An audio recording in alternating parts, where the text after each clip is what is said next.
Well, that was maybe the most unprofessional thing I've ever done. Hello, people. Oh dear. Hello. I haven't even got chat open on my laptop. Hang on. Oh dear. Is it here? It's here. Okay. Shout out to Handful Macaroni for that Johnson derp, by the way. You could. I love how you could see the recommended videos for me. Really soil. Now you all know what I watch.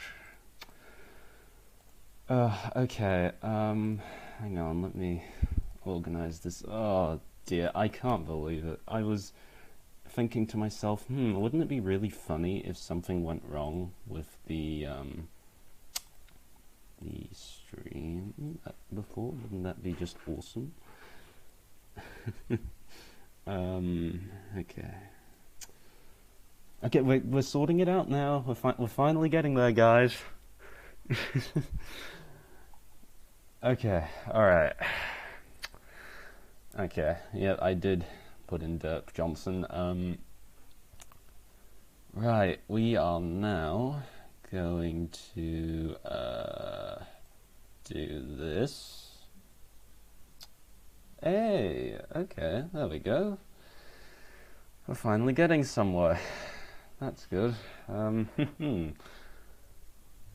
That can go, and I will check this, and I will go here, and I'll look at this. Okay, yep, we're finally here. Can you guys hear me fine and all that jazz? Like, oh wait, I should turn on music because nothing's happening right now. Wait. Oh, why do my streams always have to be so unprofessional? An iceberg, yeah. I love icebergs, even though I didn't actually care for them, but I thought, oh, wouldn't it be funny if I put one for the Johnson stuff?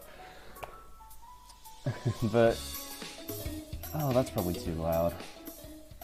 Oh, shut up over there. Okay. Right. So, how are we all doing, people? We all doing swell?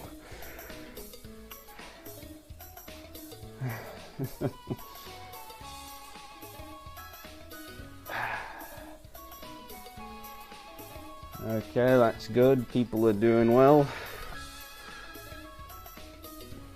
Hey, someone's even doing dandy. Ah, now we gotta be careful, guys. Remember, please. I will not hesitate to remove things that don't use they them for Johnson. I will not hesitate. I'll start handing out timeouts as well. Had to do that before. But yeah, let's talk about the iceberg. So yeah, actually I'll make that a bit smaller. I can't. Oh, the soundtrack's from an Underswap fan game, so you wouldn't find this in Deltarune, but the soundtrack is really good in Deltarune. So, okay, let's actually talk about Johnson, because that's the only reason why everyone's here. So, last year I made Ripping Up History for the Alfred Saga, and people seem to quite like that. Probably one of my most popular videos, and basically, I think a couple of people were commenting about the red engine. They were like, will you do something with the red engine? And I was like, probably not, because I just wanted to focus on 87546 and 98462. But then Handful Macaroni, Liz, who might be in chat, hopefully, they, around this time, I think, or around that sort of time, they were getting started with model making, I believe. Yeah, there they are. They were making a Chris model for me. Chris is one of my other characters who's really just another Toby Fox character. But, basically, they at some point asked me, whose faces do you want me to mash up to make a face for Chris? And I was like, Thomas, Edward, James, screw it, I'll just pick 3 random names. And yep, that happened, and I was like, wow, these face textures look really good. And then I thought, wait, they don't really fit Chris, and that's completely my fault because I didn't put much thought into the names I tossed out. But I was like, I should use these names for something. So, I mean, not names, I should use these faces for something. And since I was still getting comments about the Red Engine, I was like, sure, I'll slap them on the Red Engine. So I didn't even make a reskin for the Red Engine. I literally just cloned James's model. And I was like, and there we go. Like, I didn't change the livery or anything. So, yeah, also, like, oh god. You people need to... am I gonna have to make the post? Okay, here we go. I was gonna try it. I was going to try avoid making this, but...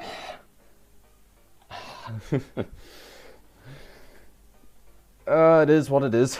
So, who asked? Regaby. The name Regaby was after the old chairman of the NWR, Mr. Lord Albert Regaby, I think was the name. So, yeah, that was where that came from.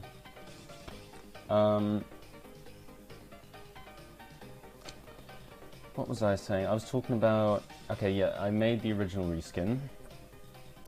And then around the same time, this is when we get into the interesting stuff, I was like, I want to make an epilogue-esque thing for the Alfred Saga. So I was like, I'm going to do one more early Northwestern Railway story to finish off the Alfred Saga, because I knew people loved ripping up history. But here's the thing. I decided I wanted it to be a Henry story. If the audio's cutting out, I don't know how to solve that. I think, I don't know if the audio's going out, that's really weird. Maybe reload the page or something? It's weird. Sorry, I'm kind of like learning as I go here. But yeah, I was like, I want to make one final story for the Alfred Saga, and I was like, I am going to do an adaptation of What's the Matter with Henry. So that was the epilogue for the Alfred stories. So I opened up Google Docs and I wrote a scene about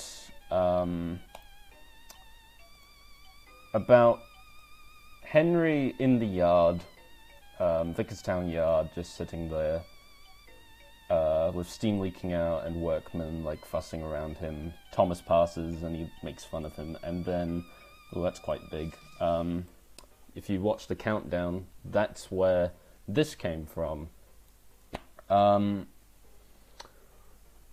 Regaby was going to come along, make fun of Henry, and then basically it was going to become a slightly darker version of What's the Matter with Henry. It was very bad.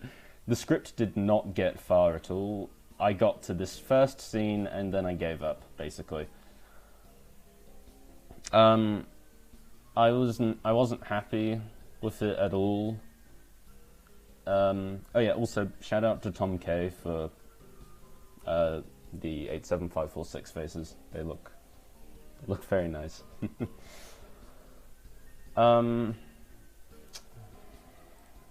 we go again. So I was like, I can probably hide that now. So I was like, okay, I'm gonna leave this script for a while because it's absolute crap. And I did. And then a couple of months later, I did it again. And I hated it again. And I was really irritated because I thought it was a great idea, but the story just wasn't good. I didn't like how, essentially, it was just 87546 and 98462 replacing Thomas and Percy in the original story, and I didn't like that because it felt very childish, you know, because in the original episode they're just like, oh, please sir, Henry wants to take more trucks and all that stuff. And that didn't feel like a thing that two great big express engines would do. So I was like, okay, I'm gonna have to leave this for a bit. And then came Railway of Nowhere, episode 5, I think? No, episode 6, The Legend, which was, you know, the big 87546's backstory. Eee! And I was like, I want to go back to the What's the Matter with Henry story.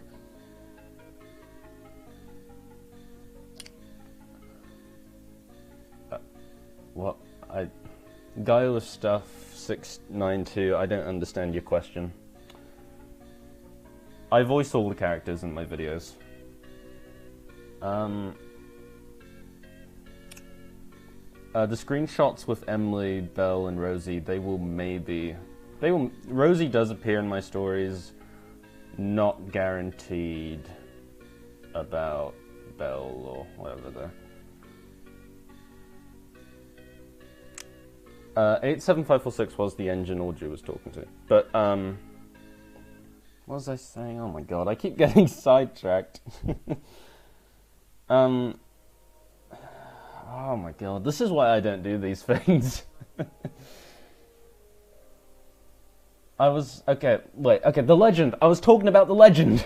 That story was like, I wanted to have this great big scene where 87546 recounts the legend to Audrey, and I wanted to have a thing that showed what's the matter with Henry. Johnson lacks agenda because I wanted them to, because I thought that was cool. That's literally the whole reason. Like, there's no big reason behind it.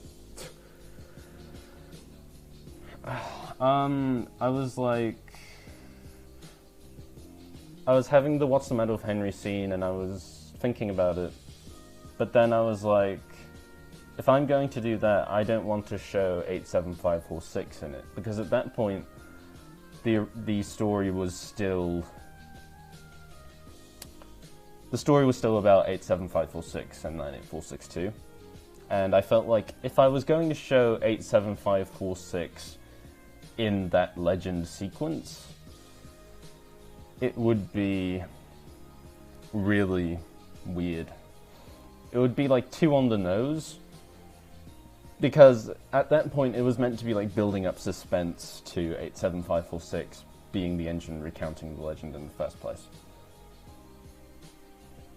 So I was like, I need to do something about this, but I want to have the What's the Matter with Henry story still there, because I was like, I really like the idea of this. So I began kind of thinking, oh, maybe I should just show 98462 or something. But then I had the brain blast that, little did I know, was going to essentially change my entire plan for this year. Videos, stuff. I was like, what if the Red Engine was the main character of that story? Oh, okay, actually, Maybe I should just start watching the episodes, eh? Hang on. I'm gonna start watching the episodes. I'm just rambling. Let's actually watch these things, you know? Also, for the people asking about spoiler stuff, I appreciate the interest, but my problem is I can't really answer that because that's getting into spoiler territory. Anyway, we're going to start watching this goddamn thing. I'm going to make sure that, like, you guys can still hear me there, which is quite important.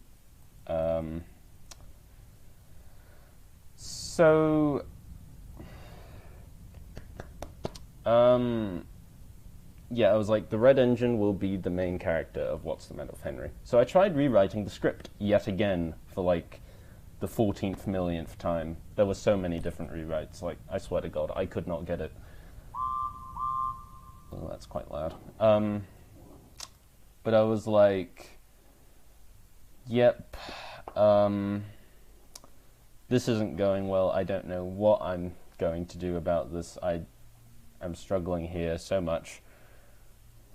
But then I was like, what if I made more videos, like multiple episodes about Johnson? And then I was like, okay, I'll write 2 stories then. So I wrote, well, I didn't even write anything. I was just like, okay, I'll do 2 stories. But I didn't know what to do for a second story. And then,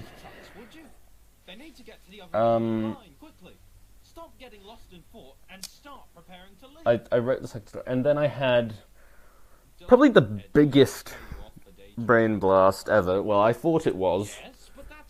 But then I realized I actually really didn't like that idea. And this is on the iceberg. There's a big thing that says Johnson's best friend, and I came up with it when I was thinking about What's the Matter with Henry. Are you guys ready? Emily was going to be another main character in the Red Engine saga. So Emily was going to share 3 stories with Johnson. And Johnson, like, Emily was going to kind of take Johnson under her wing, and it was going to all build up to this thing that kind of reflected how Emily is actually in the final episode of What's the Matter with Henry, or like the actual episode. And I was like, oh, this is such a great idea. So I wrote a story, well, I began writing a story called Engine of All Trades, which was basically going to be about how, like, in my series, Emily is like...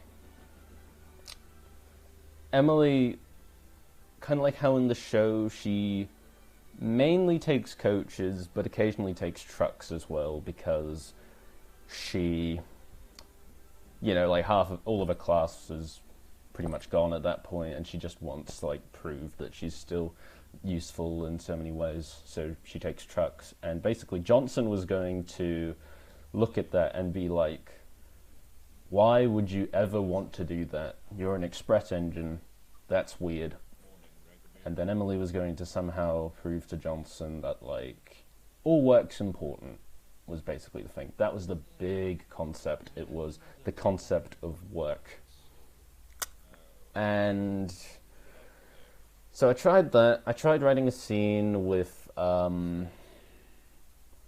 opening, like, well, actually, this was going, the problem with the Emily thing was that I wanted Emily to be on the railway before Johnson, but in my series, Emily arrived in, like, 1923, meaning that takes place after the sad story of Henry, which means Johnson wouldn't have been around to, you know, push Henry out of the tunnel.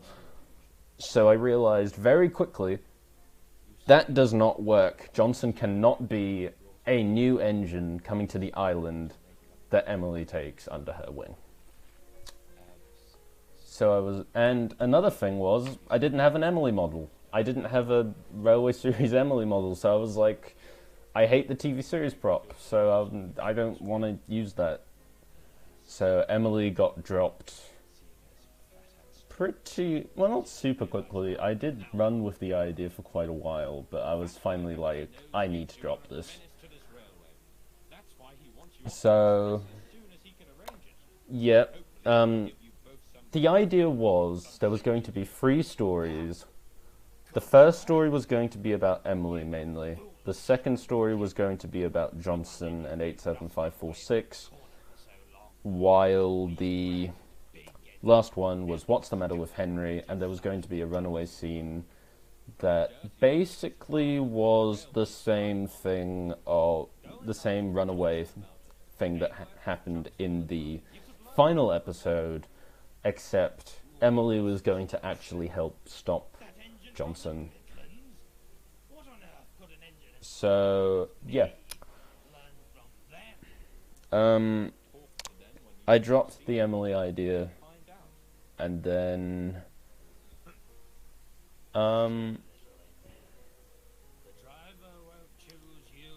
so I was like, okay, 3 stories then, and Johnson is just going to be the main character. It's just going to be Johnson.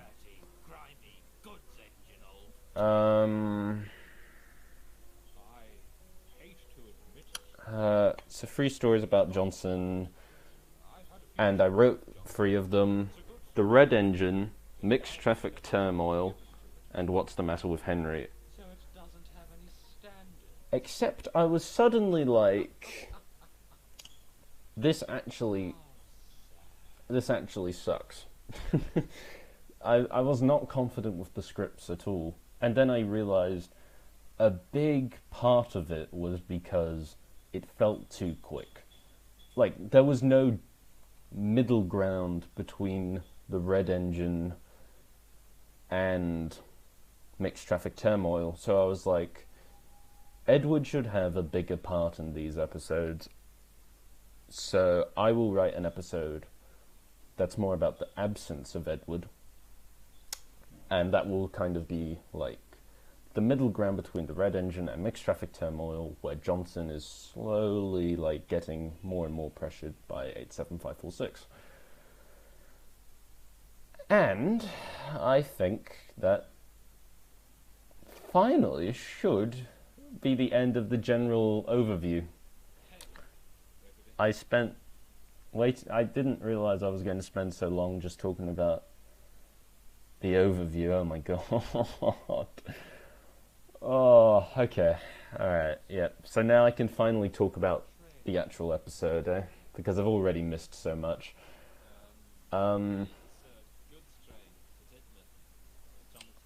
So, yeah, Johnson and 87546 scene.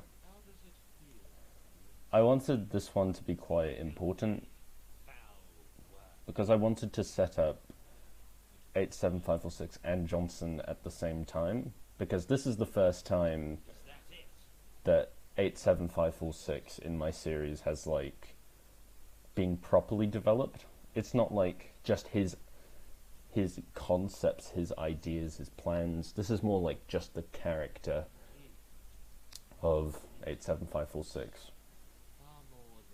And also, can you guys hear me over the episode? Like, is the episode not loud enough or anything like that?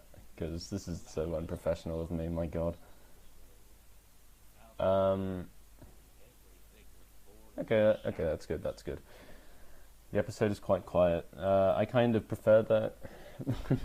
If you can't hear the episode, that's kind of okay. I've turned it up a bit. If you can't hear me, then that's a problem, because I've got my mic turned all the way up. I mean, not really. If the fat director So, I'll do it.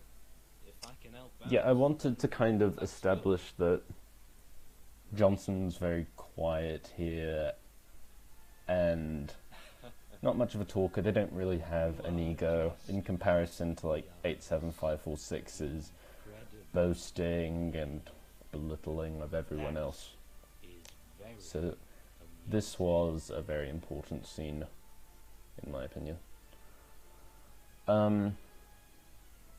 One thing I struggled with when filming this scene was just constantly moving around the camera and trying to not repeat the same shot over and over again, which is something I do a lot in my episodes. If you go look through them, you'll find there are so many scenes of just the engines sitting around not doing anything while they're just talking, so I have to like find as many ways to position the camera as I can, and sometimes it doesn't work, sometimes it does. I don't know. I think I did all right this time round. But yeah, I was quite happy with this scene because I felt like it was very important.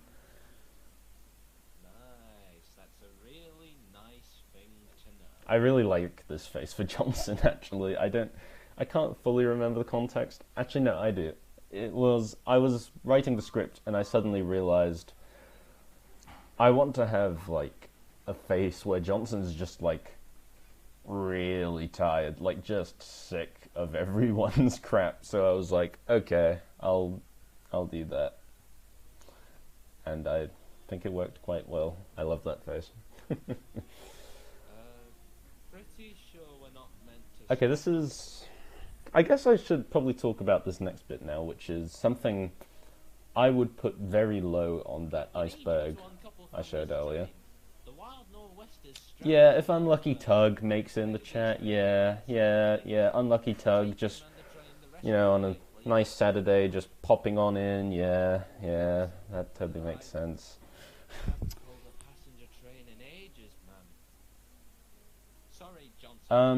Basically, I should talk about this. This episode, the Red Engine, had a completely different title at first. It was going to be called Express Coming Through. The episode was originally not a Johnson episode. Johnson wasn't even going to be in it. It was going to be an episode about Gordon and his rivalry with 87546. Which is kind of... they're not my models. I'm not a model maker. And I can't give you them anyway, because some of the reskins in these videos I can't even share anyway, so I'm not giving you any models. But yeah, Gordon was going to be in this episode. Basically, 87546 was going to set a speed record while pulling the Express, and then Gordon was just going to absolutely dog on him. And that was literally the whole episode. Hello again.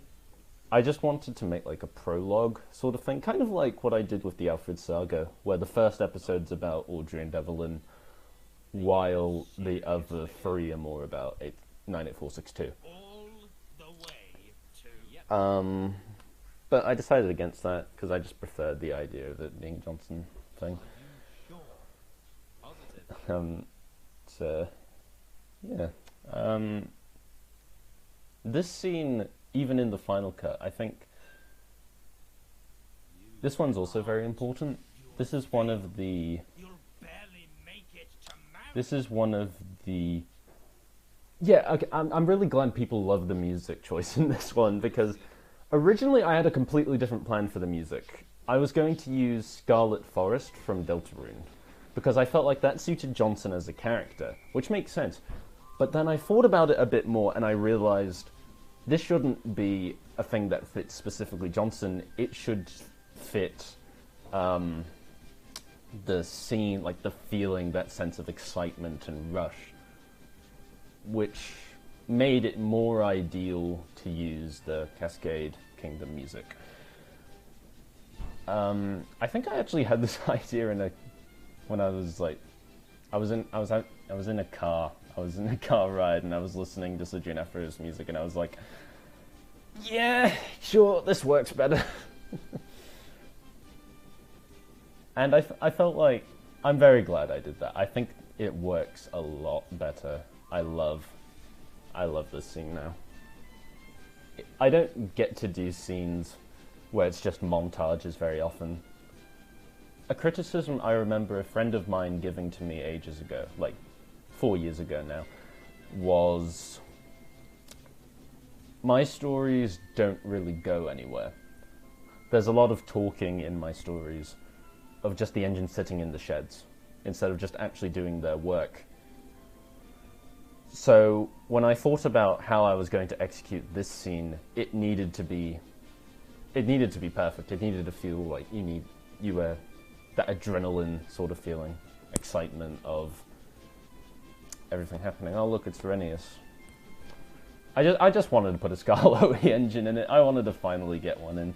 Ah, There's our man, there's Henry, yes. that shot is also really important because I wanted to include that so people would kind of start piecing the timeline together and start realize, well, as it later went on, I wanted people to revisit this episode, and then you'd find that they would just, well, like, that shot is foreshadowing the Henry episodes.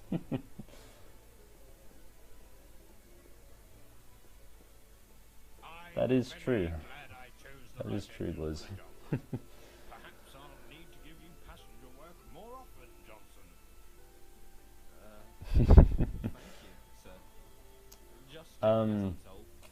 But yes, the Fat Director. I should talk about the Fat Director because Well and truly been a lot of people questioned why he sent Johnson away, but not 87546 and 98462.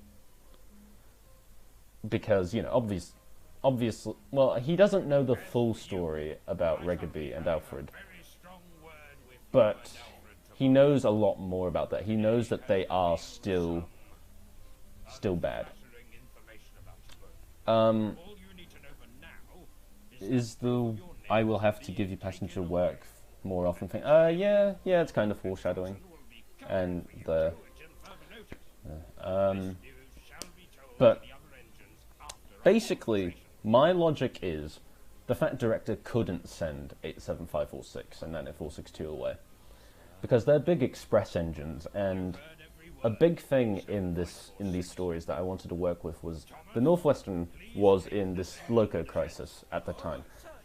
They were having to send back engines to the Midland and Furness railways, so they were really struggling to get engines, which is also part of why Johnson, it had so much work to do itself, because there just weren't enough engines at the time. So when the Fat Director has these two great big express engines, he wants to keep them around for as long as he can.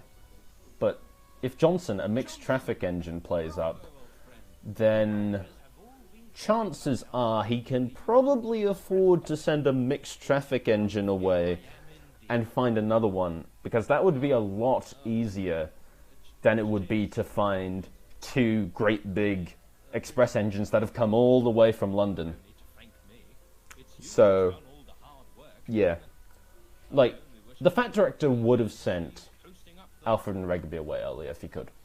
But I don't think, realistically, he wouldn't be able to. That's why he just keeps reprimanding them, and that's why Johnson sent away way before the blue engines are. So, yeah. Don't worry about that. Also, hello, new people, and I'm glad, Aaron, that the saga makes you happy, because it made me happy. Yeah, exactly, like, 87546 and 98462 are just Fancy being shunted by a buff tank engine. compared to Johnson. By a goods engine. Actually, Thomas is also an interesting thing. A lot of people say I write early Thomas too much like a baby, like too much like a child. But keep in mind, Thomas is, or was, a complete twat in the early stories. Like, he was just the worst. So yeah, he's like a child in my stories. He's kind of naive, because I wanted that to contrast the sort of like realistic, more dark tones of the early NWR. Because when you look at the early stories, they're a lot more childish. Like, if you look at the Free Railway engines and Thomas the Tank Engine and James the Red Engine, you will see that they are a lot more childish in tone compared to the final one. I mean, compared to like Tramway Engines and Duke the Lost Engine. But when you look at the lore, it's even more dire, because the Northwestern hasn't quite got off its feet yet, and it still needs to borrow all these engines. So I wanted to contrast the two things, where Thomas is a lot more childish, but the things happening with Johnson and 87546 are really quite dark and gritty. That's why Thomas is always asking, like, oh, what's going on? What's going on? Because he doesn't know, he doesn't understand, whereas all the others do, because they're not like him. They're not like a young child. They actually do know what's happening, sort of, even if they don't have the full story. But yeah, I'm glad people enjoy how I wrote Thomas here, because Thomas is a very important character to me. So, yeah, that's good. Johnson and Fabian crossover, good question. I don't know, dude. Okay, next episode. I shed without Edward. Oh boy. This one I was worried about. Oh, come on. I swear I was like, I will make sure for the rest of my life that these episodes start in the right place. They will start at the beginning, which is where an episode should start, but obviously, good old YouTube decided otherwise. Oh, well. But, yeah. Can you give Johnson a hat? You know you aren't. I'll get back to you on that one. What if you mess it up? They'll all laugh. They won't trust you anymore. Oh wait, I should talk about white space. So many people asked about this, but I was too busy talking about the general overview to talk about it. Basically, I wanted to have something very different for Johnson. I wanted them to be a very internal character compared to everyone else, because Wilbert's characters were always very extroverted, because in his mind, steam engines, they were always extroverted. They were letting off steam, they were telling their crews how they felt. So you didn't get quieter characters like Johnson or Murdoch or whoever. Wouldn't you agree? So I wanted to have something that was like very distinctly Johnson. And if you could see inside their mind, You seem then that made the most sense to me. I do. If you don't mind me saying. So, much so, yes. Are you just worried about taking a passenger train again? yeah, I decide. Actually, I guess. hang on. I'll pause it for a moment. I'll explain how I did the mind scenes, because I saw a couple of people asking about how I made white space. Here we go, guys. You ready for behind the scenes? Woohoo! There we go. So those blue things are invisible tracks. Basically, I had to make a skybox and a ground texture that were both just plain white. And the flying camera was there, and the track that Johnson's on is lifted off the ground by like 40 something. I don't know what the unit is. Meters, feet, I don't know. But it's 40 something off the ground, so the track's like floating, which was really cool for me, because that meant I could do shots that like go under the track, which is something you obviously can't do in like Farquhar or anything like that. But yeah, essentially plain white skybox, plain white ground texture. The void is a 3x3 route, so like 3 baseboards that make up a square, well, 9 baseboards that make up a square. And as you can see on the environment settings, it always had to be set to 12 o'clock, so it actually looked colorless. It needed to be colorless because otherwise it just wouldn't have that same vibe, if you ask me. Here's another picture that might help explain it a bit. Yeah, you can see like that grey stuff, that's a different ground texture. And that's the ground. So when you watch the episodes now you will know every time you're in the white space stuff, you're really just looking at the ground. So I don't know, I don't like talking about this stuff very much because I feel like it kind of ruins the fun sometimes. It feels like I'm kind of giving away too much, but I don't know, people asked about it, so now you know.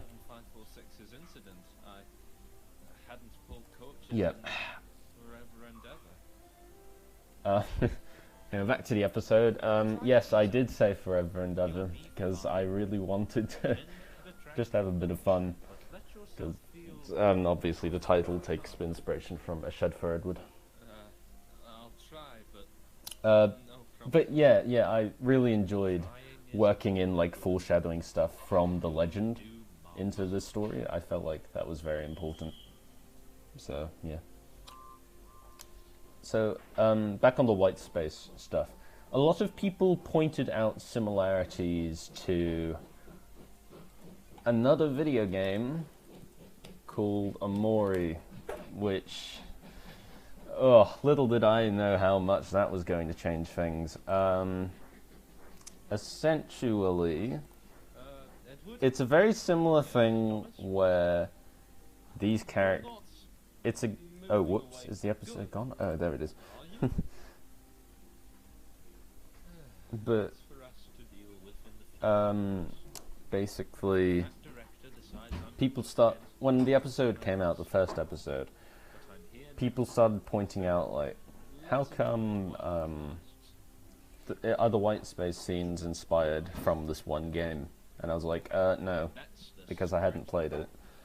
But then I did get the chance to watch someone play it, and I realized how eerily similar this is to the white space stuff. So I was like, screw it. Yep, I'm going to use music from this game and all that stuff, because I quite enjoyed the game, and I thought it was really cool how eerily similar it was to the Johnson stuff. So yeah, shout out to Brazil from Amori. I'm glad. Yep. Yes. Scarloey, can I ask you a question? Okay, so Scarloey. This scene is actually really important to me, even if it doesn't feel like it. Do you ever feel like This is the only time in the full saga where Johnson actually talks about how they feel like they have too much work. Or like they talk very directly about it. And it was very important that that had to come from an engine that wasn't a fact director engine. It had to be, it couldn't be from Thomas, it couldn't be from Edward, it couldn't be from Henry for sure. Gordon would never listen. So I needed some sort of outside source, and I just thought, well, Scarloey would work. So I wrote in Scarloey, and I'm quite happy with this scene. I really enjoy voicing Scarloey as well, so yeah, this was a fun little scene to put in. Also, how many people are watching? I should really check that. Okay, there's quite a few people. It's important to work, but But yeah. sounds like you best be off. But yeah, I did enjoy using Amori music. The Amori music only creeps in Mixed Traffic Turmoil because that was when we finished playing the game. But yeah, I thought the influences from it were really cool.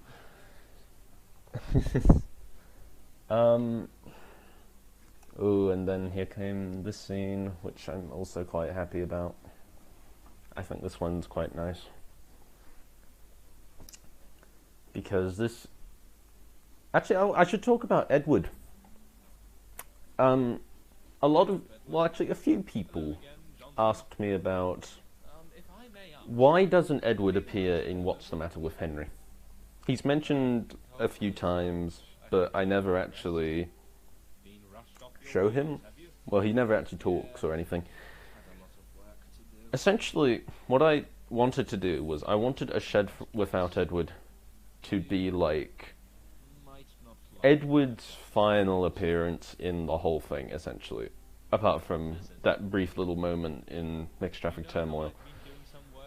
Because once Edward leaves the shed, it's kind of meant to be like representing him leaving Johnson's life.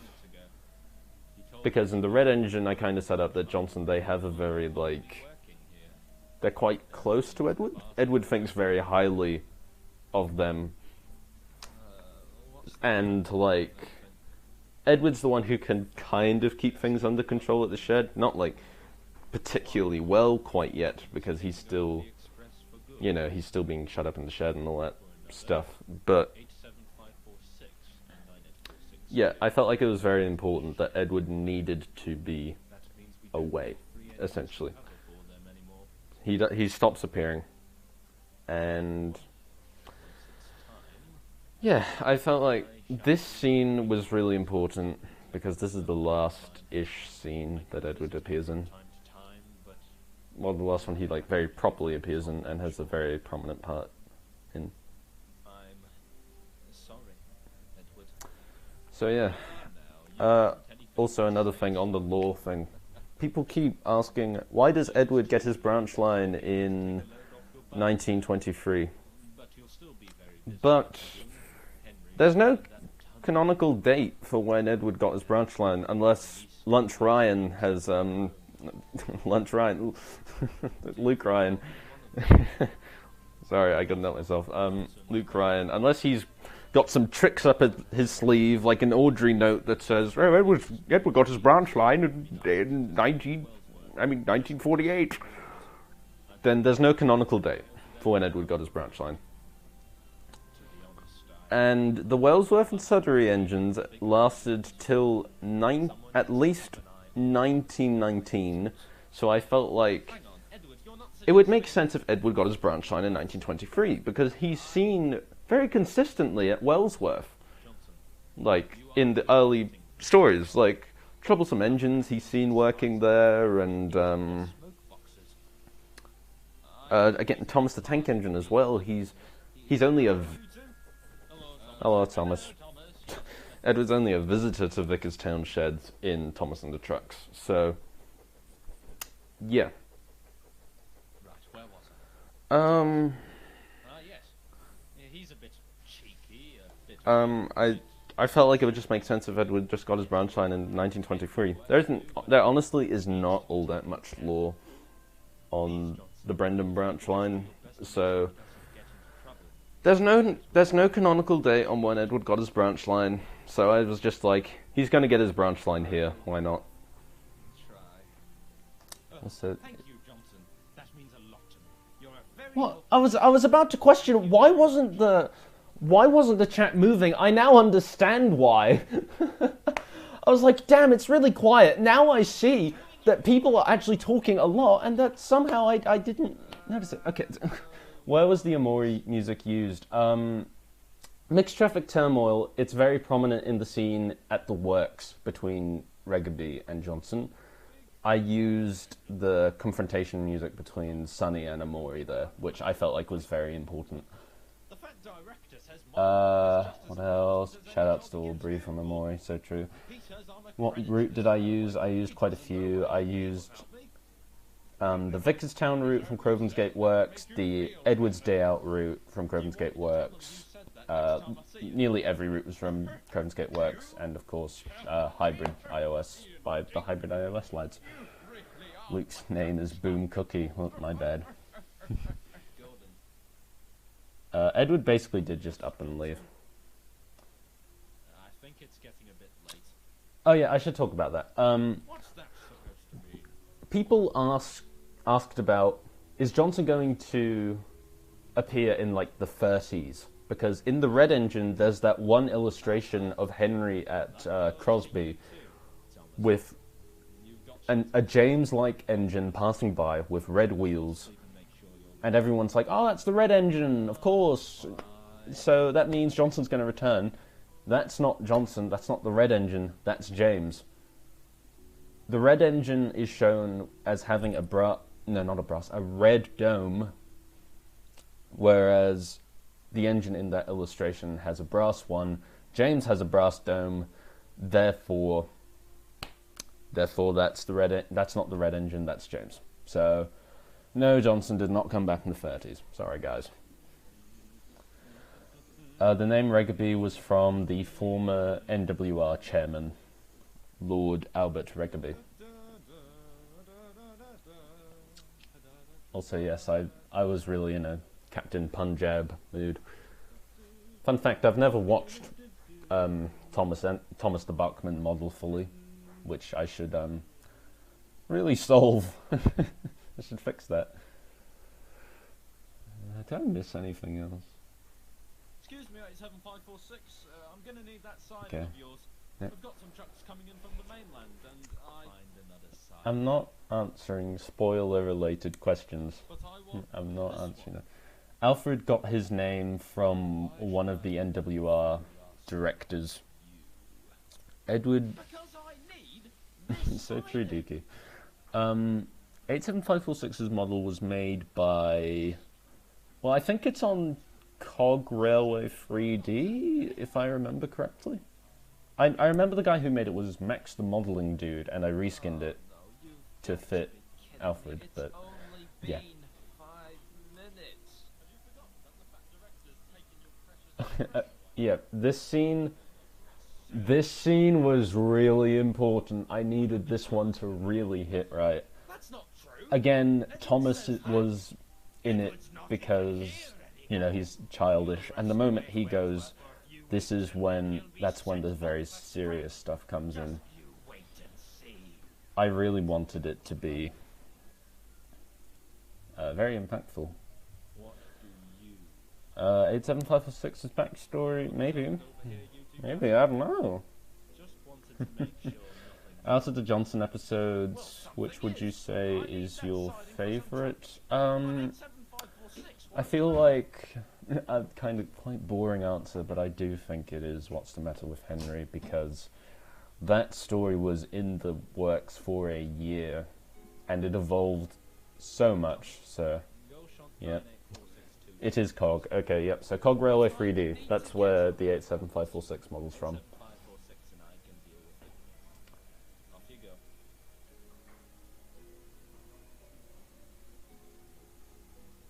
But yeah, this scene was really important. I wanted it to be very tense.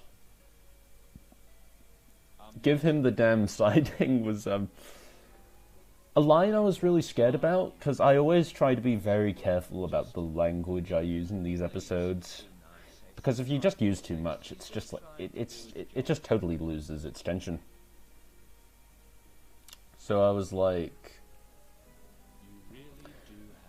how would 87546 act if Ripping Up History was remastered? Honestly, they're this...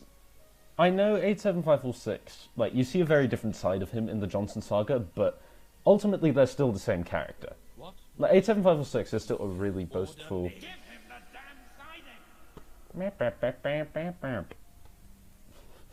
87546 is still the same, like, character. This is just a different side of him, because this is he's interacting with a different character.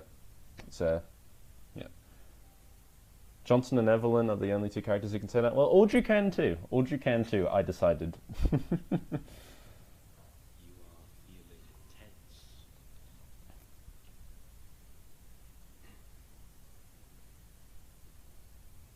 Well, the family series thing, I wouldn't. I'm trying to kind of throw that out the window a bit. I'm making it for more like people like me. I'm not making it for kids anymore. I don't think I can do that.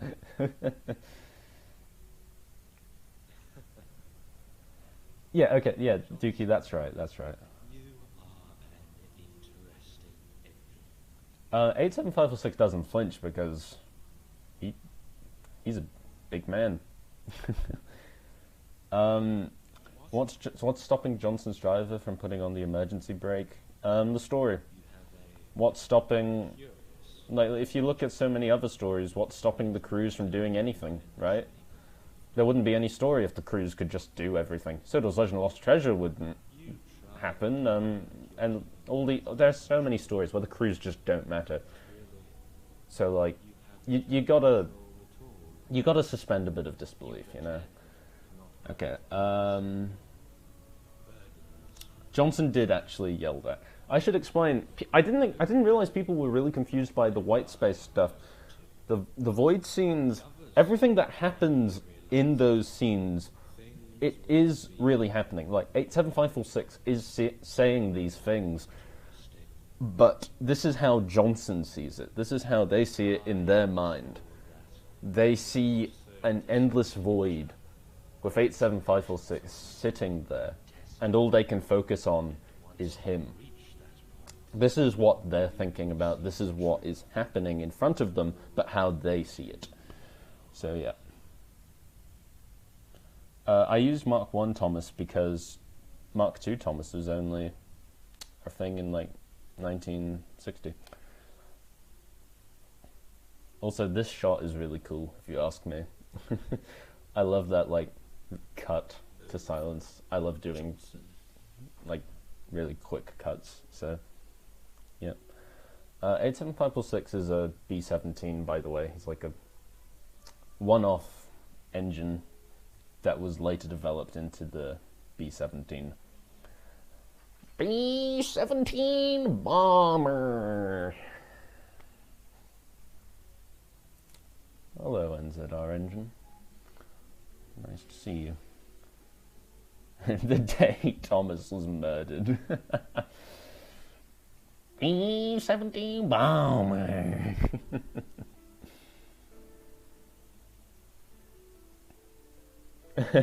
I would be careful about mentioning how you don't like Mark II Thomas around me because I love him. Who's my favourite engine in the Johnson episodes? I don't really have one. Well, okay, Johnson... Well, I mean, obviously it's Johnson. Johnson's probably my favourite OC I've ever made, not gonna lie. Go back to shunting, to Thomas. Because Johnson is a very personalised character, so... Tell me how you... Like, Please. what's a video game you want to use? Honestly, I don't know. See, Alright. my problem is my soundtracks are all from Toby Fox, or, like, somehow related to Toby Fox. Like, Toby Fox worked on Amori. Like, he worked on some of the music for that game, or, like, one track or something. So, I don't know. I'd like to use more Mario stuff, honestly, because I'm quite a big fan of Mario, but I don't know. It's quite hard. Part of me has to worry about, would Nintendo copyright strike me for this? Do I have any filming tips? Not really. Well, I mean, practice. Just practice. That's all you gotta do. You gotta zoom in. I don't know. It's hard to give tips. Farewell, Tugbat Annie. Yeah, that was another thing, Duke. Like, I really liked having the line just running straight. I initially, part of me, actually I should talk about this. Part of me wanted to have a really cool runaway scene in What's the Matter with Henry, where everything was, you could only see the silhouettes of Johnson and it was going to be like really lots of swooping cameras, and you could see like Edward passing them on a line next to them, and 87546 passing them, and like it would be more of a metaphorical thing, but like I thought about it and I was like, oh, I don't like that, so I didn't do that. But yeah, oh, finally the next episode. Oh, I didn't. Oh, God, I can't believe I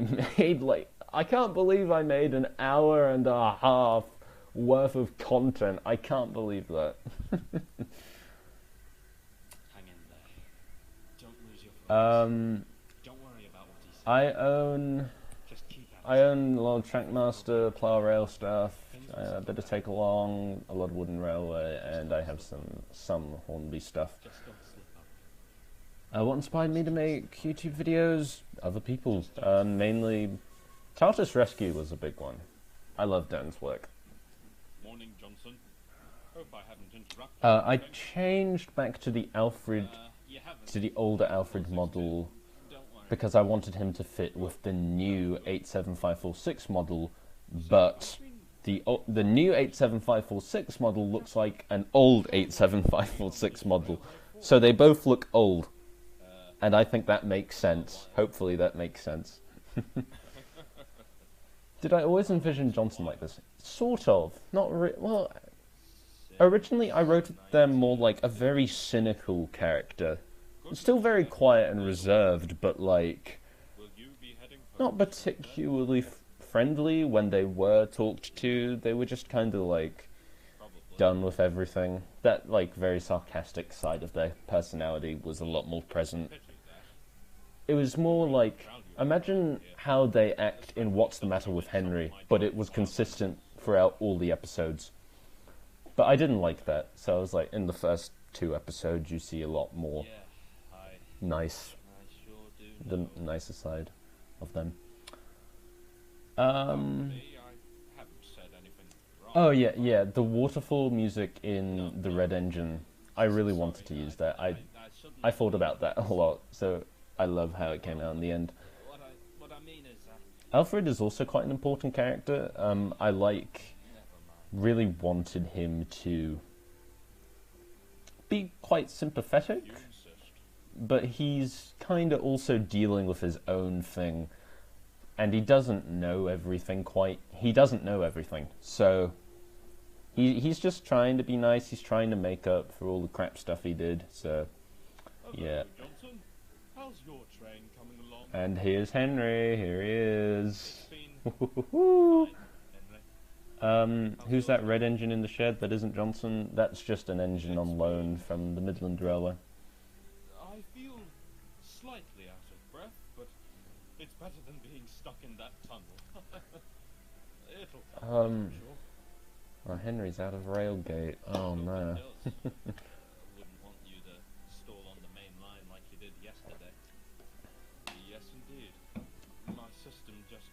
I think a lot of people were asking, like, why is Henry a 462 in these episodes? But I'll see you later, Johnson. Wilbert himself saw Henry 1 as a 462. Like, there's some interview with one of the Series 1 prop makers where he talks about how Wilbert complained that they made Henry into a 460 like Henry 2 was, when Henry 1 was meant to be a 462. So, yeah. Is the red engine from Edward's Day Out the same engine as Johnson? You have to kind of suspend a bit of disbelief for my series when it comes to Edward's Day Out, because first of all, the illustration depicts Henry in the shed, but Henry is bricked up at the tunnel at that point. So the red engine in Edward's Day Out is Johnson, but personality-wise, they wouldn't match up. Johnson doesn't boast about being bigger than Edward. And I feel like if I were... I need to do this at some point. If I were to do a screenshot of the first Edward's Day Out illustration, you would see, like, Emily in Henry's place. Like, Emily just visiting from her usual shed at Tidmouth or something. So Yeah. Always. Do I believe the two Henrys theory? No, because... I Well, yes, because there are two separate engines, quite often, though. but ultimately they're the same character. Huh. So, Some coincidence, that. what's my favourite book in the Railway series? Branch line engines, tramway engines, mainline engines, enterprising engines, one of those. Actually, I want to talk about this scene, or rather the music used on the viaduct scene. I really wanted to use Henry's sad theme because it is so hard to make people take Henry's sad theme seriously anymore, because everyone hears Sudrey and Afro's old rendition of Henry's sad theme in so many videos, and they're just... It's so hard to take it seriously, because like you'll look at Victor Tenzig's videos and a character will die or something and Henry's sad theme will be playing in the background, and it's like, no. So I was like, if I want to have a scene where I use the Series 1 music, it needs to be very actually impactful. So, yeah. So I should quickly check chat. Yeah, Emily, the entire saga was just chilling. Which, yeah. Which Thomas face is my favourite? Not sure, honestly. Johnson's name comes from its class being the Midland Johnson 3F. Actually, I should talk about that. Johnson's original name, because originally it wasn't a Midland 3F. Originally it was the same class as James. So their original name was actually Hughes, after James's designer. And even when I was making the legend, their name wasn't Johnson, it was Hughes. Like in the script, if I were to go back and look, you would probably see Hughes instead of Johnson. So, weird stuff, that. But yeah, music is really important in my stories, so, yeah. Yeah, I really wanted the Henry Sad theme to be quite impactful. How hard was it making Rugby's face pack? I made it over quite a few months. It wasn't all that hard. Henry, I need this line for Johnson's next train. I would, Thomas. What happened to Thomas and Edward when Johnson left? Nothing. They were just chilling. Look, I know you can't pull a train, but surely you can just place yourself on the other line. Reading chat. Is that what Greedy Johnson's evil tonight? Hello, Alan. Good morning. I can't make them wait, and wow, speak of the engine. James and Johnson are not related. You really know how to scare an engine, don't you, Johnson? I've been getting slack on my removing comments game, sorry. Well, it's one of Henry's. Also, I'm glad people like... Oh wait, yeah, this is the Maury music, by the way. But yeah, one of my favourite quotes is like the very sarcastic Johnson ones, where they're just like, "Shut up, please." It's a really useful engine, he said. It'll be able to handle For Rugby's faces, it was Henry's base, Sure you can. Diesel, His orders after all. and Bogie, I think. But I edited their mouths quite a bit for it, so yeah. James equals Johnson replacement? Maybe. Anyone would think it was my job to look after that engine. What else? Was making the trucks and coaches not sentient a deliberate choice? Yes. Because I didn't want... Okay, imagine the What's the Matter with Henry runaway sequence, but there's the troublesome trucks laughter the whole time. That would be annoying as hell. It just wouldn't work, so... Yeah. Did the day give you much trouble? Well, I suppose it did, a little bit. You'll be looking forward to a nice rest then. Yeah, you could say that. Thanks, but, you know. Got one last train to take until then, though. Tell you what. Yeah, Yeah, it wouldn't fit the tone. Oh wait, okay, yeah, alright. Carl Matthews, yep, I'm gonna pause it real quick because I want to explain the timeline. How does that work? Basically, this is how it works. The first story is the sad story with Henry. After that, okay, order is, we'll go at the very beginning. Thomas, Edward, and Johnson arrive on the railway in the same year, 1915. Johnson and Edward are on loan from Midland and Furness Railway. Thomas is just, God knows how the hell he got there. 1922, Henry arrives. Alfred and Regaby arrive on trial. Henry gets shut up in the tunnel, so the sad story of Henry. 1923, Gordon arrives. So the Red Engine happens in that point. Next comes Edward's Day Out and Edward and Gordon, where Edward is working at Wellsworth, but then they decide to put him on like a more proper trial at Wellsworth. So next comes A Shed Without Edward. And then, you know, at that point, Edward's like, he's not actually in full-time service. They've just brought him out to do 98462 and 87546's work in the meantime, while they're stuck in the shed and all that stuff. So, yeah, Edward's not really being fully considered in proper service quite yet. Next comes Edward, Gordon, and Henry. That happens during Edward's trial period at Wellsworth. Next comes Mixed Traffic Turmoil. And then comes What's the Matter with Henry? And then comes Ripping Up History. And then Thomas's book happens. So there is a continuity issue, sort of, or at least there was. I've kind of got an explanation for it, but in Ripping Up History, Edward says that the Fat Director is putting him back to work. But in the same episode, you also see Blue Henry in the background, which was really stupid of me. So I was like, okay, I need to fix this. So my solution is, Ripping Up History takes place after Edward's trial period is finished at Wellsworth. Therefore,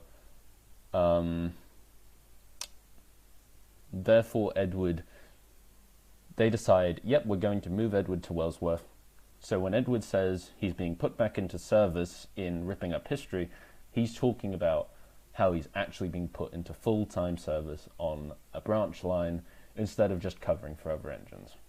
So there you go, there's my random crappy excuse as to why the continuity is a bit weird, but now you know the timeline, because a lot of people were asking about it, and I think one person actually asked if Ripping Up History wasn't even canon anymore, so yeah, there you go. You can put Chara Dreemurr in place of Wilbert's thing. Also, I hope that goes well. That's very nice of you to make that cover.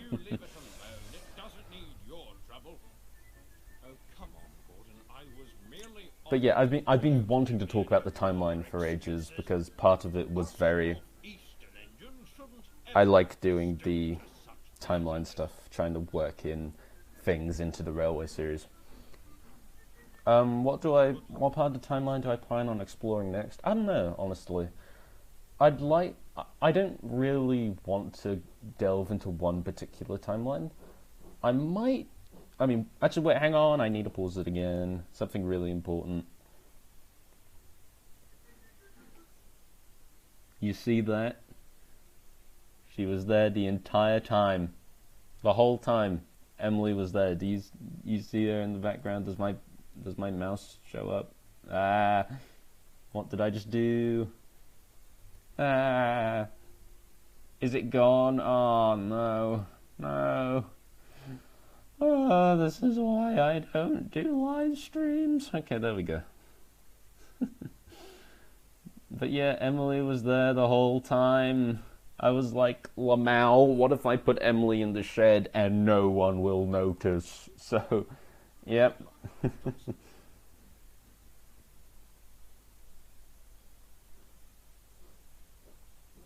Was I talking crap about myself? Was I? Yep. Okay, sure, yep. Thanks, George. Emily arrives in 23.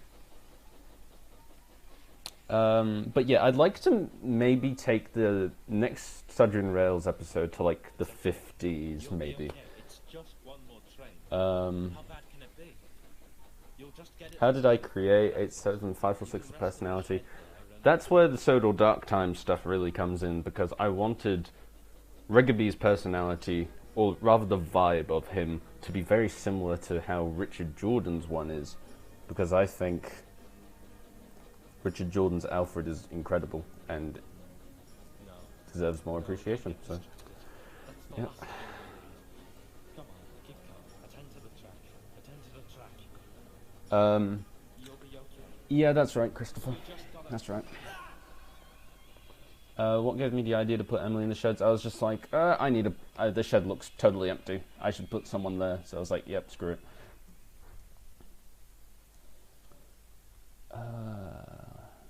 Okay. But no, that's Emily. This year I decided I wanted to put Emily in my series because I feel like she could be really cool. The TV series does a crap job of using her, but I think she could be really interesting. And then more and more in music. This scene is also really important because this is meant to be a very big scene for the Fat Director. I kind of want... A big part of it was that he was meant to like kind of take some interest in how Johnson was feeling, but then when it very like not particularly confidently it says I'm fine, the Fat Director just instantly moves on and he starts like, oh, we need to take you to the works and you've got more work to do as well, lol, and all that stuff. So yeah.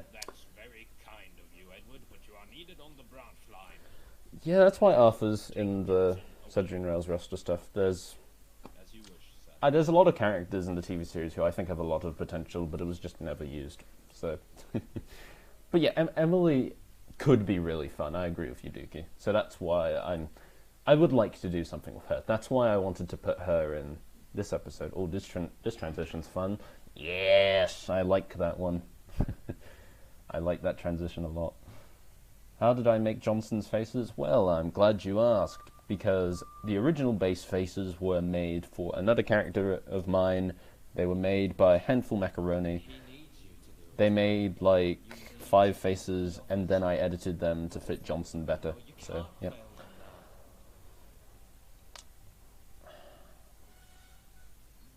Also, this is a really dumb little thing, but I liked the idea of Edward breaking and then reversing Johnson into the workshops is meant to kind of sort of represent how their monologue goes from them going like, oh, you'll be all right, your work will be fine or whatever, and then them suddenly changing their mind and being like, wait, no, I can't do this, essentially. So yeah. Also, Handful Macaroni did use Thomas's expressions to make Johnson's faces, but hang on, I'm going to pause the episode real quick. Thomas's faces were used to make Johnson's faces, but the thing was, you calling Johnson Johnny reminded me of something. Emily, in the original draft, when Emily was still a main character, she was going to call Johnson Johnny. That was going to be her thing. She was just going to constantly call them Johnny, and I'm kind of sad that I had to drop that because I felt like that was a really cool thing, but yep. Is Molly canon? Yes, but I can't remember when she arrived. Anyway, I want to talk about this scene. Before I head off, though, this scene is really important because, again, Edward's like, are you alright? And then Johnson's just like, yeah, I guess. Like, very clearly. Mastered Ultra Instincts, can you please calm down? Please. Like, dude. You gotta figure that one out for yourself, mate. What do you think happened? But yeah, I keep getting distracted. So the Johnson was Edward's trying to like ask Johnson if they're all right. Johnson kind of absent-mindedly says yes, and then Edward brushes them off, and he instantly starts talking about, is Thomas all right? Because that's his biggest concern, I feel. His biggest concern is Thomas being left in this shed of great big engines who are they all hate his guts with a burning passion. So he's worried about him and is kind of brushing Johnson off, which is quite a big part of the story. So, yeah.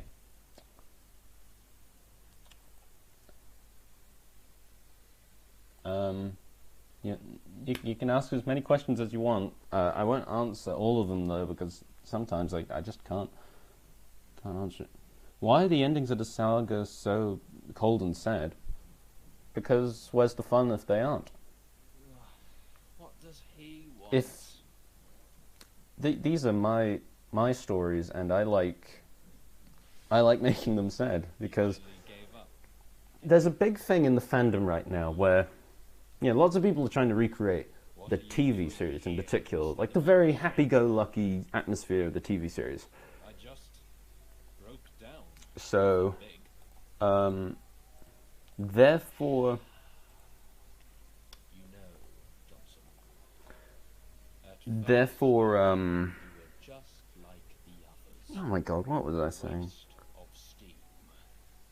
But now, Okay, yeah, so there's very happy-go-lucky TV series Thomas stories are like the backbone of the fandom at the moment. I see potential So with my stories, I wanted to make them darker, I want to make them sad. you're given. It impresses me. Master Ultra Instinct, dude, you gotta calm down. Like, you seriously ought to calm down there. I can't read every message. I'm trying to talk here as well, and there are other people as well. It's kind of hard for me to respond to every message. For as long as I have been here, I have Okay, trusted let's talk about the thing now. The music in the background here, like the top of the Small Shock, Asgul on the day where I remix in the background. whilst taking the wild There's like Vesta, 3 different versions of that one piece of music, because originally I made it to be used in the scene between failed to convince 87546 and Johnson in A Shed Without Edward. But I didn't felt like it suited, so I was like, I'll reuse it here instead, and I think that worked out a lot better. And yeah, Dookie's right. Dookie's right. That's kind of what I like to do. treat me properly, Johnson.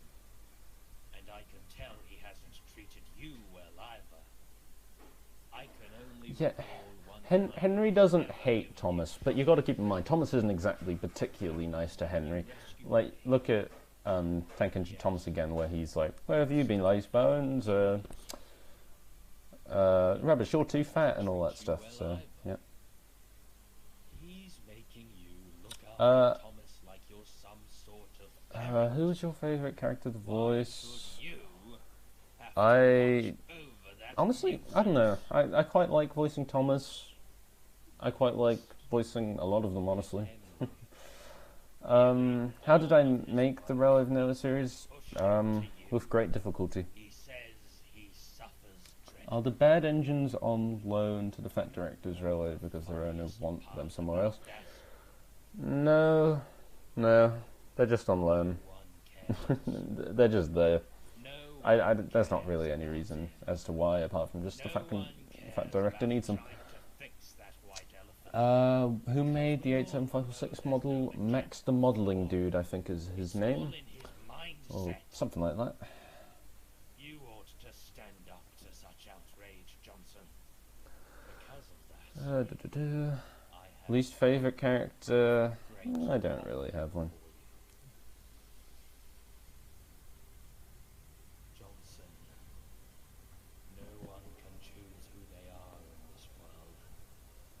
But you defy my usual expectations for engines like yourself. You are Rosie arrived on the NWR in '67. such a sort Not even Alfred knows the true scale of what I have planned for this railway. For this railway, I see dark times ahead. I see great peril ahead. And it is beautiful.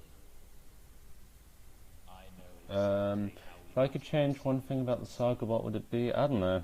please Like, I made it just now, so and help me wasn't long ago at all, so of the Northwest. haven't really got much to say on that front. What made me decide to do that? Give them it them pronouns. I just felt like it again. What is your choice, Johnson?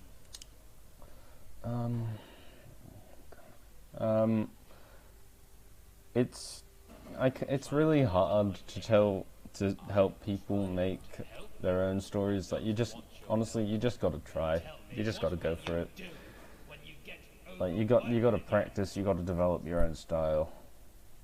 I'll figure it out. So, Will you? yeah. Will you let yourself be confined yet again, just like the other idiots here do? Yep. Will you let your emotions, your weakness, stand in the way of justice? Answer me!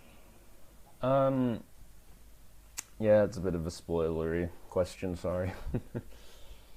Piss off, Hey, they said it. They said the line.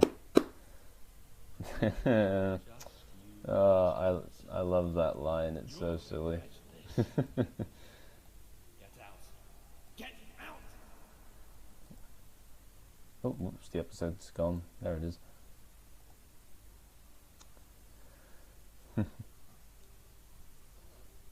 And then I quite like this transition between white space and the works. I feel like this bit's really cool.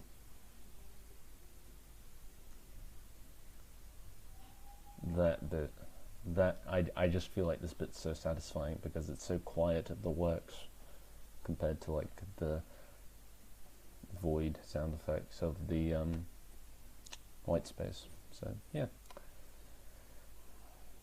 I also really like the lighting I did for the nighttime Vickerstown shed scenes because it just looks cool. And where have I you like the been light since illuminating from the signal box. six?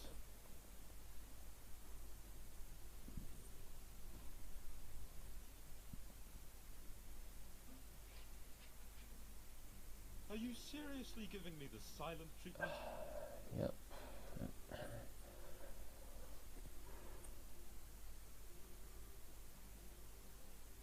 And finally, Feel mature. we're almost in the home stretch. I'm gonna real quick throw up my be right back thing because I need to go do something real quick. So I'm gonna just do that, and I will turn on some music, and I'll be back in a moment.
Alright, we're back. Okay. Let me quickly catch up with chat. Oh god.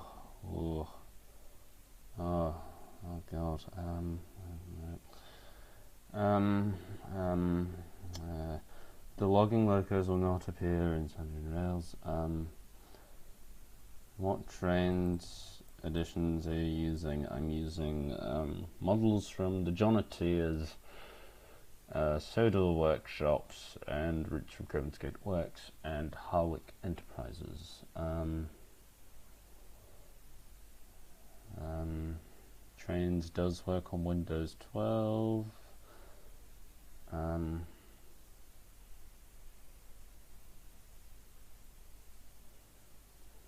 Mastered Ultra Instinct. That's for you to decide, buddy. How do I like Reginald Payne Henry? It's alright. Okay. Last one, home stretch, and then we'll maybe talk about the what do you call it? We'll talk about the iceberg a bit more, I guess.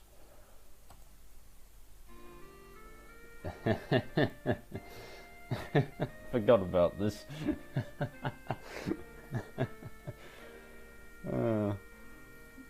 Shout out to Kenny Cartoons. He's the man.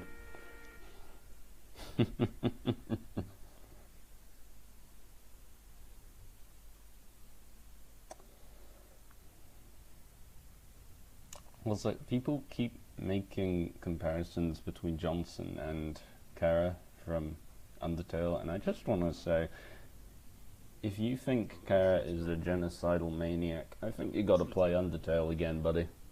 Listen to it. Listen to it. Don't listen to it. Oh wait, yes, this is a cool thing to talk about. This is another thing on the iceberg. In this scene right here, originally, Sorry, 98462. I was just. Originally Gordon was here. It wasn't Alfred. Johnson was going to be in Vickerstown Station Yards, and Gordon was going to ask them. Well, he was going to interrupt them, and he was going to be like, "You need to go away. I'm a big important engine. I need water." And all that stuff. But I felt like it would be more appropriate to expand upon the Johnson and Alfred friendship. And then more Amori music. This is White Space, which I think suits very nicely. Must have struck a nerve. What do I think of Cole Stevens' Light Railway? I don't know all that much about them, but I have been taking a look at them a bit recently, and they're really interesting. Their Norwegian engine's very interesting to me, so yeah, they're very cool. It'll come right soon. It has to. Okay. Yes, the Baltic tank engine. So true. And then, more good old Thomas shenanigans. Because, of course, it wouldn't be one of my stories if Thomas wasn't in it. Railway of Nowhere takes place in present day. There you are, Henry. If I was going to visit a heritage railway, Dragged me away from the station Teleflin. like this again. Quite boring, but... Must be the, what, fifth Well, not time boring, this but a boring answer, but, I mean, can you blame me? Very funny, Thomas. Johnson has absolutely no ties to James.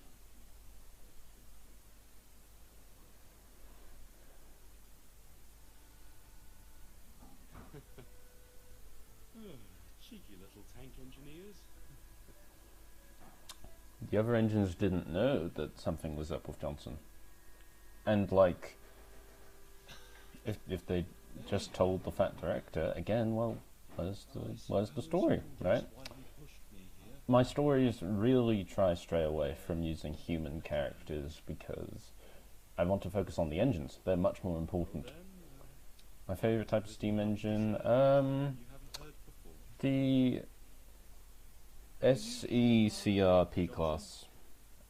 I really love them. What do I think of the Kung Fu Panda movies? That's a question and a half. I don't know. A busy engine is a useful engine. This is another quite important scene. I really wanted Henry to be like, "Oh, I wish I could be busy. Being busy sounds so great." Because that very directly contrasts Johnson's thing. Well, I'm sure it's a good stress. Another thing is, in the original draft of What's the Matter with Henry, I long for a good run with the wind. well, in one of the drafts, after I wanted the Red Engine to be the main character, was I wanted... The first scene was going to be Edward rescuing Henry, Edward shunting Henry into the shed, and then Henry talking to the Red Engine. And the Red Engine, it was going to be like, "Oh, but you do try, right?" Try. But it didn't really work because it was a standalone story back then. I give it my all, but the trouble's something to do with I'm not... my firebox. Hang on. First of all, excuse me. It's a bit... I'm trying to talk about the videos here. I'm struggling a bit with keeping up with chat.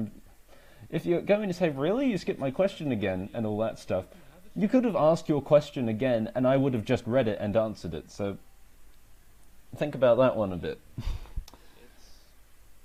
It's not that Okay, so... where was I? that you. I've totally forgot where I was.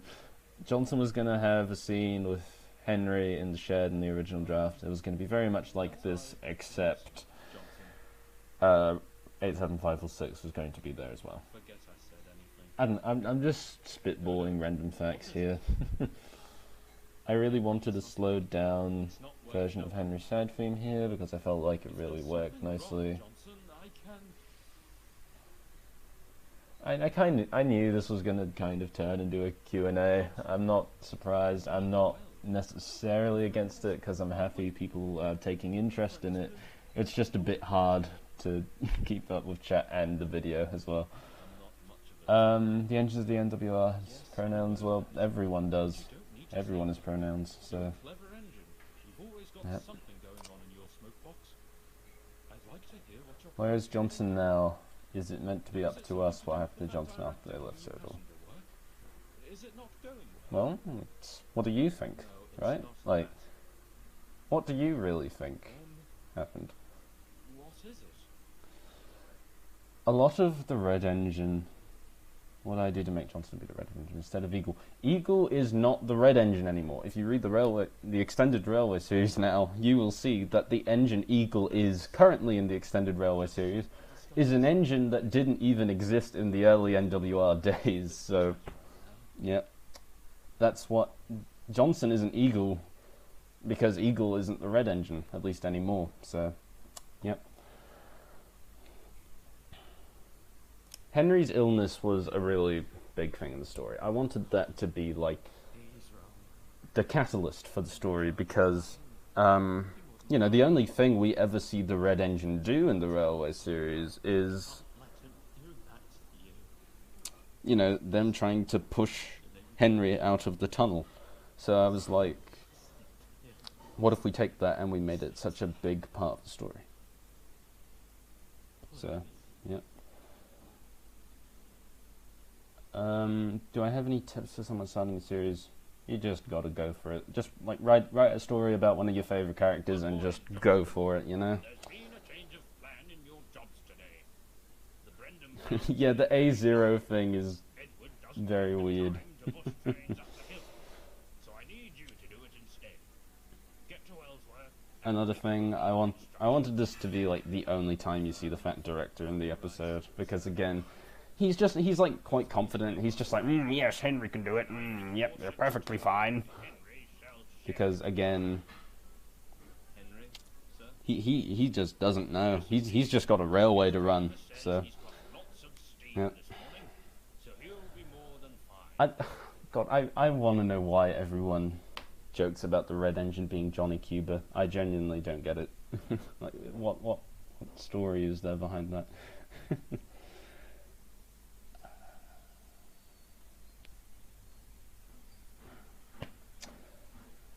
Can Johnson handle being with Regaby? Up to you. Why is 8756 trying to make Johnson on his side? Up to you. Lots of these questions are just what you think happens. So, yeah. This scene was another really important one. This one was actually really different in one of the original drafts. On the iceberg, there's a thing that says like the 11th hour rewrite. And that is really important because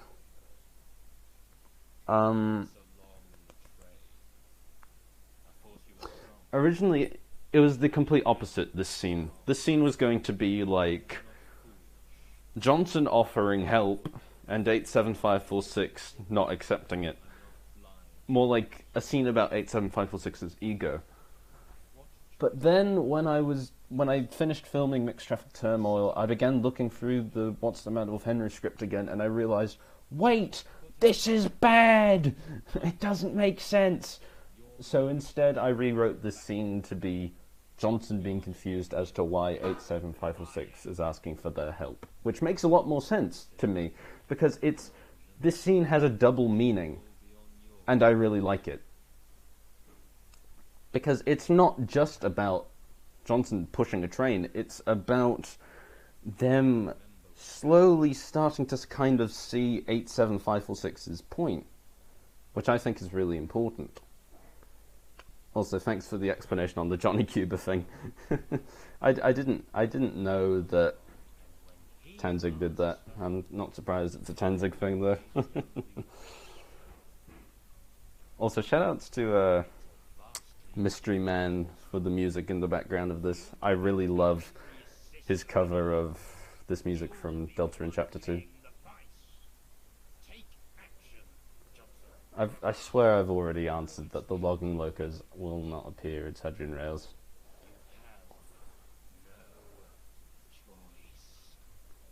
Actually, another thing, a lot of people talk about how I really like your 87546 voice, and meanwhile when I'm recording these lines my throat is dying because the 87546 voice is so hard to do, because like I have to be loud enough for it to not be whispering so it picks up from the mic, but also not loud to the point where you can hear like my breath on the microphone, I guess. I don't know.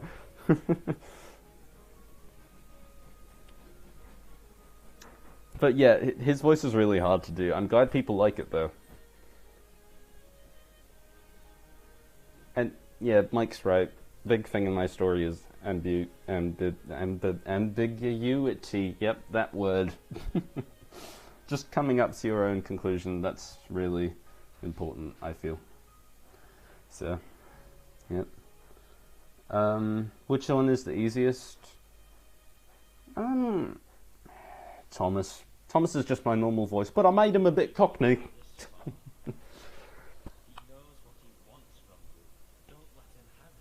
Yeah, that's another thing. Like 87546 was like he couldn't really do anything about Alfred, who was really starting to at this point stray away from 87546. So, yeah.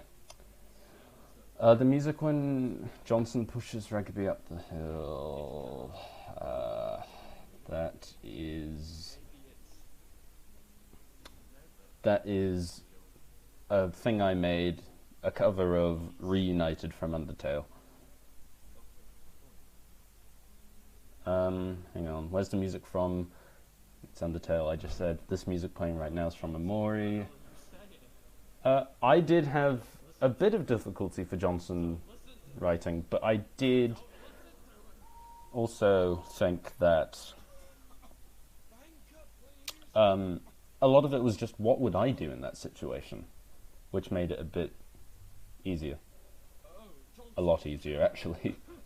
Also, Ethan, that is a really good idea. I should do that. Johnson. How old is Johnson? Johnson was built in 1908. Also, another thing is this Henry scene was also really different in the original draft before I rewrote it. Originally, it was really short. Like, it was going to end, like, right there. It was going to be a very brief thing, like Johnson going like, oh, it's a bit weird that you can't move anymore, and then they just go to the back of the train. But then I realized that doesn't make any sense because it's just way too abrupt, so I was like, I'm gonna change that. So I made the scene a lot longer, and it became one of the longest scenes in the whole thing. And I think I love this scene a lot. I wanted to write Henry starting to realize, like, Henry starting to, like, put the pieces together. It's fine. I'll give you a push. Now hold on. This is getting very odd. Yeah, Henry's voice was also another quite hard one, but I quite enjoyed doing it. I had to do a lot of coughing. This was another voice that really killed my throat.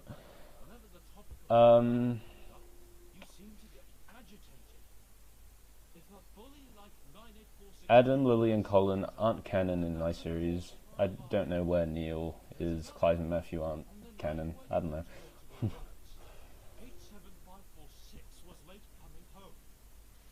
But yeah, I really wanted Henry to, like, be piecing things together at this point. Because Henry is one of the most important characters in this whole thing. And that was kind of hard to convey. Because he only speaks in 2 of the stories, so, yeah. What happened to Pug? Yep.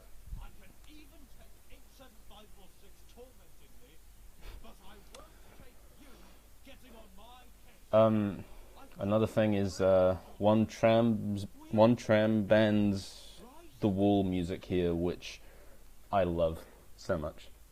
And I'm really grateful that he made his music, well, most of his music, free to use. I felt like this music really suited. Oh, I should talk about that line. There's this... Hang on, I want to pause it because the chat's moving a bit fast and I want to talk about this bit. When Johnson says, "You'll know better than he is," that's because this bit with Henry here is meant to mirror one of the things from Mixed Traffic Turmoil, which is the scene of 87546 yelling at Johnson to answer him in the exact same way that Henry is, except Henry says please. And this was really important to me, because it's meant to kind of convey that Henry and 87546, to Johnson, they're like 2 sides of the same coin to it. So that was really important. So let's have a look through here. Yeah, Henry's portrayal was another thing I really wanted to get right, because I've never written Henry like before his rebuild. In my mind, Henry only becomes like that more stubborn, grumpy twat after his rebuild, whereas before that he's a lot more sympathetic. Well, he's still sympathetic after his rebuild, but like not quite as much. So I really wanted Henry's portrayal to be really good. I really wanted to focus on that a lot. Will I do any stories focusing on the pre-NWR? Probably not, because that's quite hard to do. There's a lot of lore stuff that I'd need to kind of work with, and being a purist, that would be quite difficult. But maybe, we'll see. Why did I put Rosie in the blue colour? Because I think it's quite nice. And why did Ginty stay on Sodor? Because I think that's quite nice. Yeah, 87546 was really fun to write. I quite like that. Anyway, here it comes. Here comes the big scene. Yeah, exactly, Dickie. Like, he wouldn't start a fight, but if he ever had to, he would not mess around.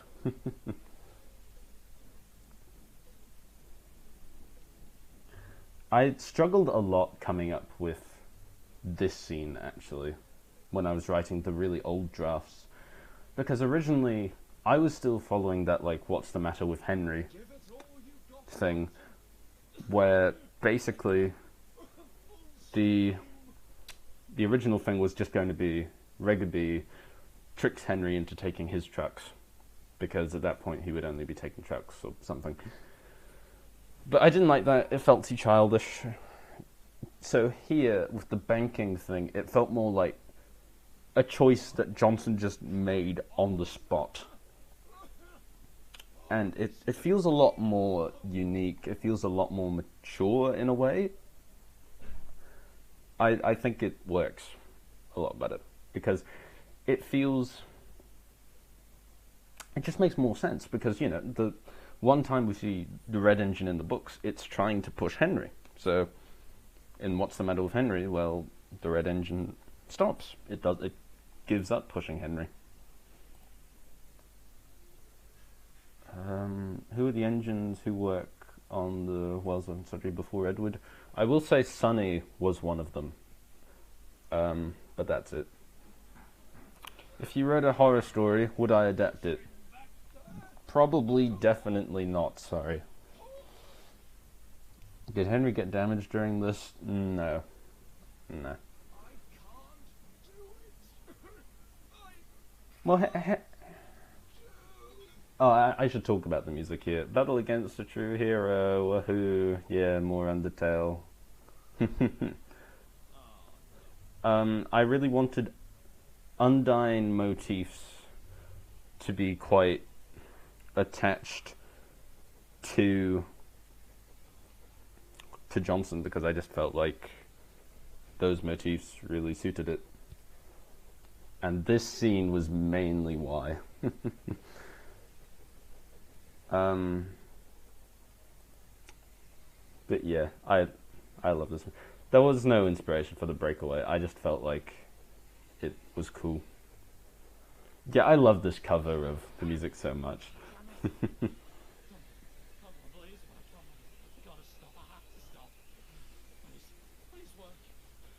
And then this scene, this white space scene, was the thing I really was building up to. I loved this bit so much. Like, once I thought of this particular part, everything just kind of clicked. Like, I got really excited, because I loved the idea of them, like, falling off the track, and, like, it's, again, a metaphor sort of thing, and it just feels, I don't know, it just feels so cool. I love this bit so much.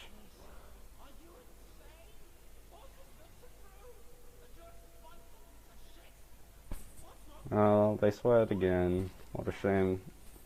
But yes, this bit. Oh, this. You guys have no idea how long that shot take. That must have taken like 15 minutes just to do that one shot alone. I can't remember why, but it gave me so much trouble. I'm really pleased with how it came out in the end, though.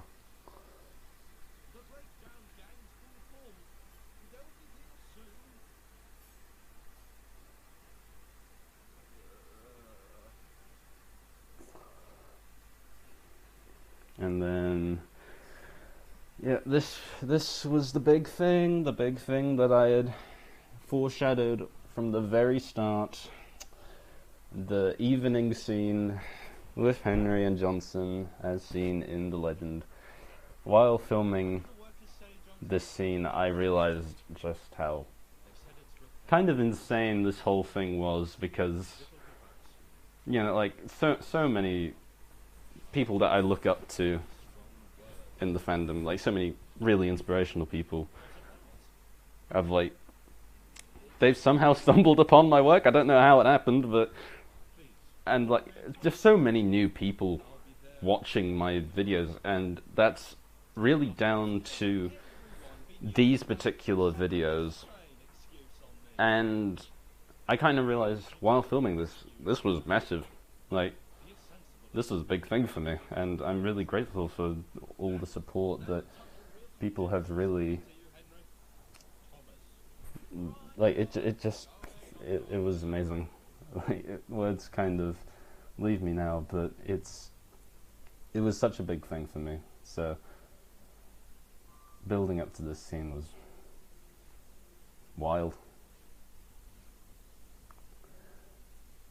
Because like when I filmed this scene for The Legend, I was like, oh, this is just a cool little thing that'll get people excited for what's to come. But then that idea evolved so much, and it literally became bigger than the Legend, the original Legend story in a way. Like it brought in so much more like interest, and it blew my mind. And again, more and more music. I just love this whole bit. Because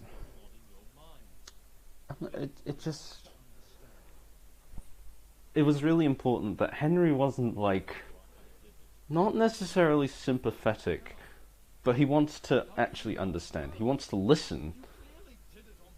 He wants to know why, you know?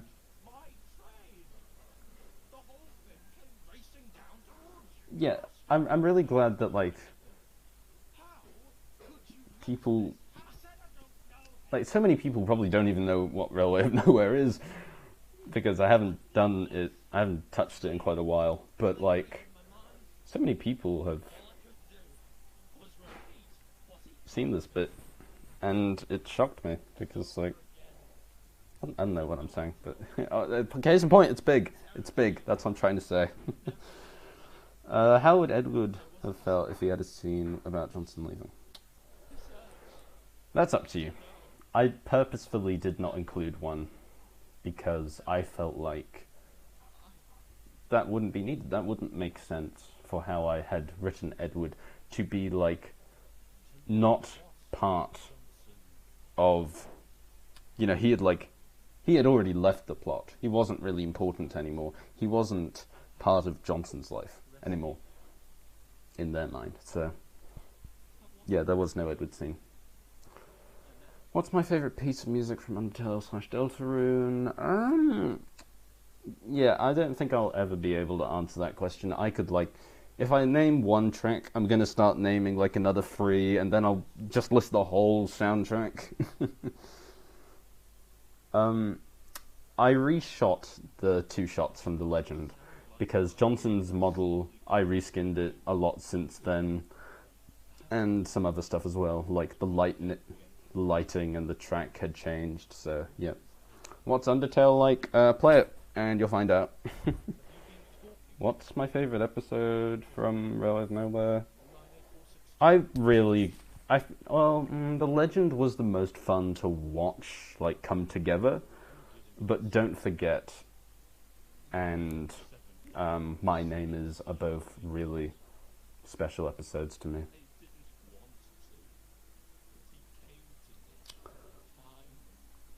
Yeah, Railway of Nowhere is more like my thing, you know? Like, I like to think that Railway of Nowhere and Submarine Rails work together, but, you know, it's more of my own thing, Railway of Nowhere, so it feels bigger to an extent.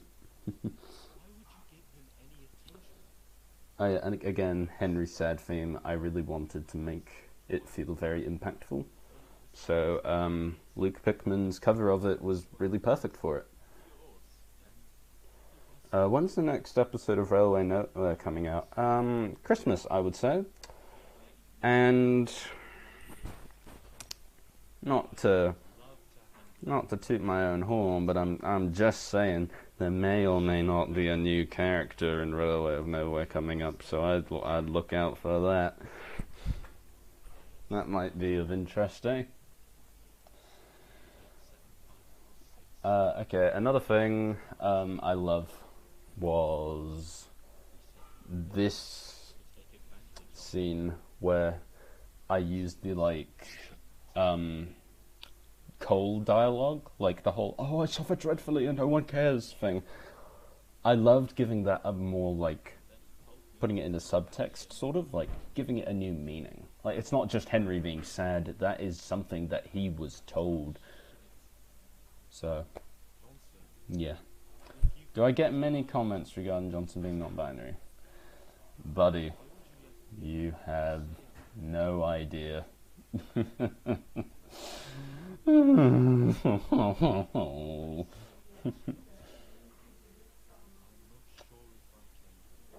Another very important thing, Henry saying, "I'm not sure if I can forgive you," because I, forgiveness is an interesting thing. So, I felt like here, it would just like not.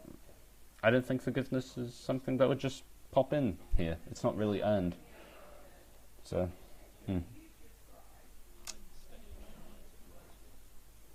And of course, more Undertale music. An Ending is a really lovely track, and again, it uses Undyne motifs, which I was using for Johnson, so it just worked nicely here. I know nothing about Transformers, so that comment is complete globbity-gloop to me.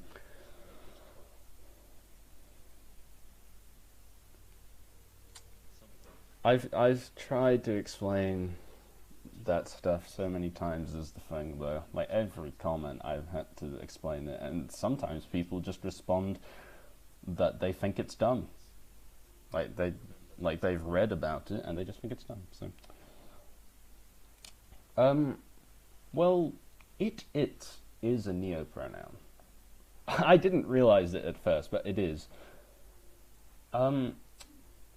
I have been thinking about it a lot, introducing an engine with neopronouns, but a problem with that is the backlash. I think I'm not ready for that. So yeah. Anyway, yep, here it comes, the big scene. This was, again, really important. I loved writing this bit, or filming it. Like, I wanted Johnson to be completely silent during it. It just felt like it made the most sense.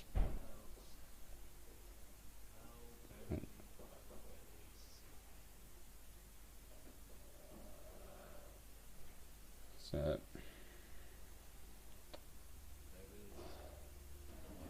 do I plan to make Tugs content? Oh, well, I'm in a bit of a Tugs kick at the moment, much like everyone else in the fandom is, but I don't think I'm ready for that.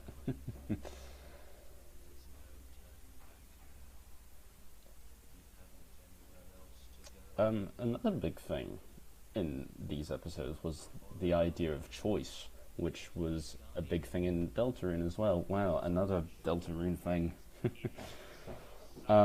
Yeah, Chapter 2 had come out, I think, at this point. Had it? Yeah, it had. So, I was like, a big thing had to be choice. So, like, Johnson has no choice. Was a big thing that Reggaby keeps telling them over and over again. And Deltarune really kind of made that a very important thing to me, so yeah. I don't know if what I said just now makes any sense. Where am I? And again, more and more music, because you know me. And I felt like it just really suited well here. Like, I just loved this whole bit. I wanted it to feel really big, kind of like, quite, I don't know, scary in a way, kind of daunting more like, but I really thought this bit needed to be important, so it needed to be very big and sort of exciting in a way. Seeing after this, I'll like open up the chat replay on the video, and you can see all the really hilarious reactions.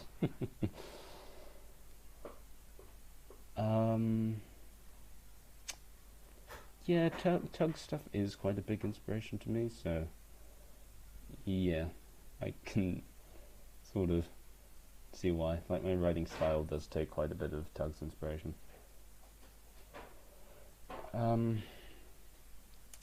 There will not be a sequel to the Johnson Saga, at least not for ages. Like, it's done, you know? Like, the Johnson story, it's done.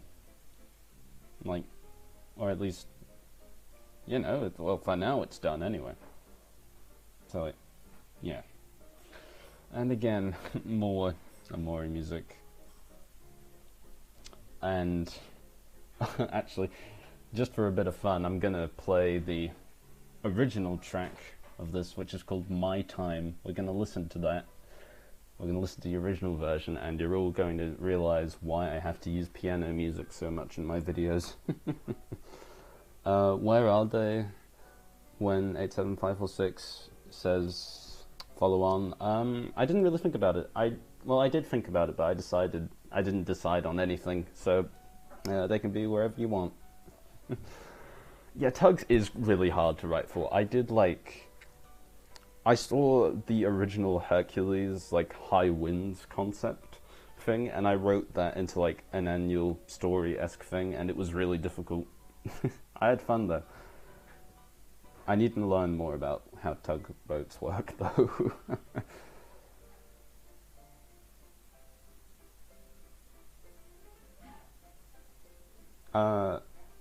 The music video bit here, the recap, was something I thought of quite last minute, but I felt like it just worked so well. I didn't feel like ending it right there would make any sense. It felt way too abrupt, so having this music video bit really added a lot to it, if you ask me, so yeah. Damn Dookie out here spitting bars.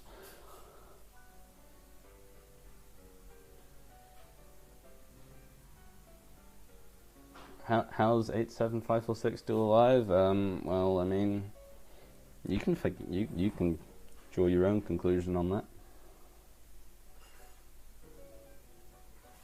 And then one of my favorite ideas I had, also quite last minute, was ending it on this shot, because I loved the impact of having a recreation of the Sad Story of Henry illustration.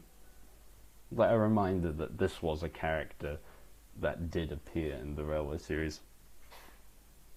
So, yep, and at long last, there we go.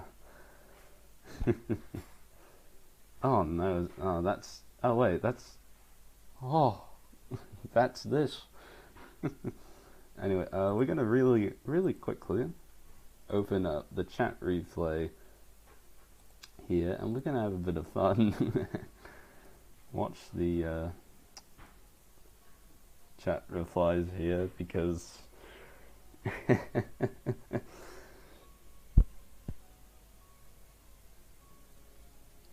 I love this bit so much. Go back. So many people screaming, go back. And gets even better.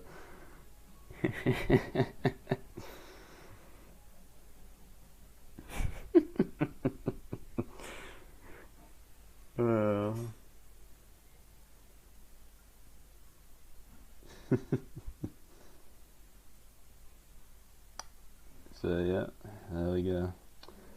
But yeah, I think part of why people like Johnson stories, or why I think people like them, is that sort of like, you don't really have the full story. It's that sort of mystery to them that I don't think necessarily a lot of Thomas stories have.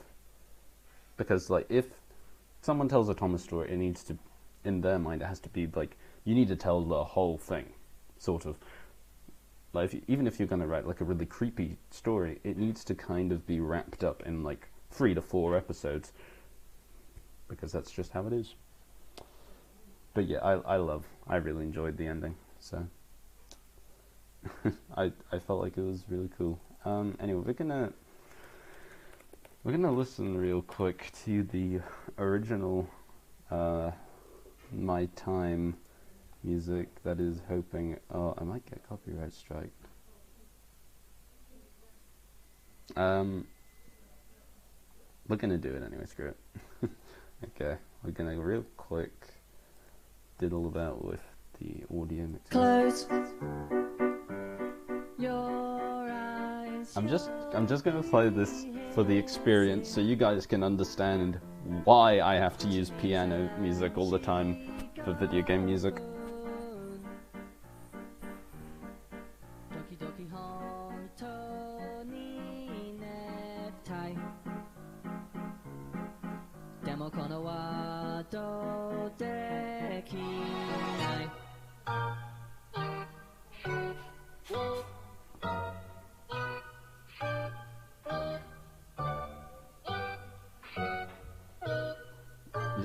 Just letting it play for a little bit.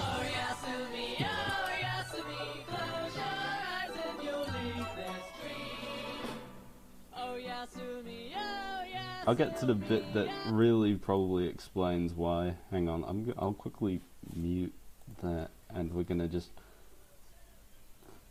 find the bit. Okay, here it is. Here's the bit that that I had to cut when I was like editing up the piano cover of the song because it was just too much.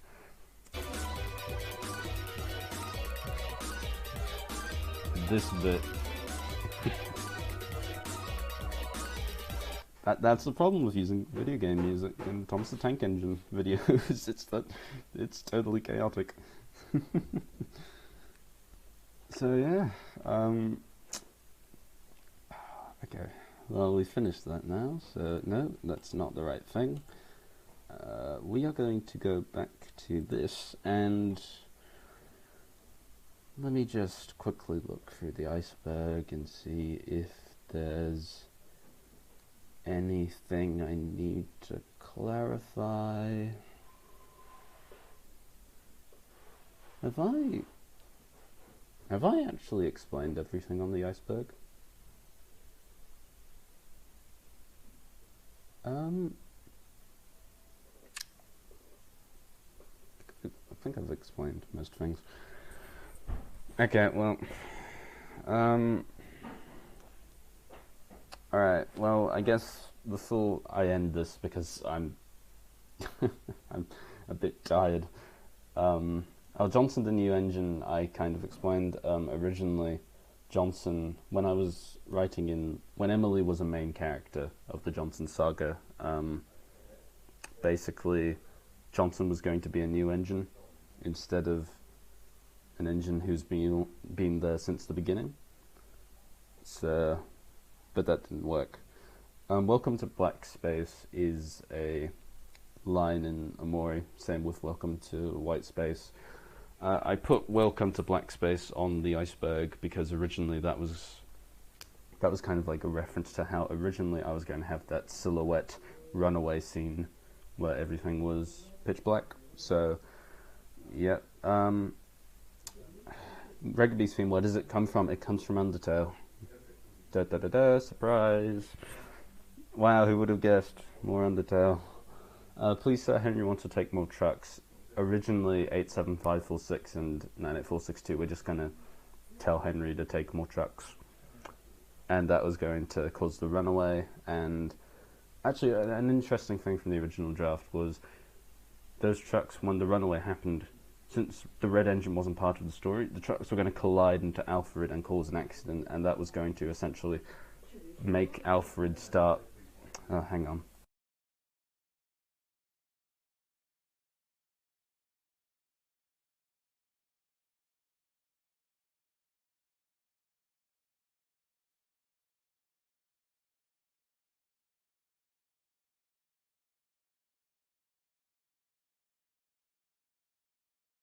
Sorry that I went totally silent for a moment. Oh, I should really be turning on music, I swear to God. I'm so bad at streaming.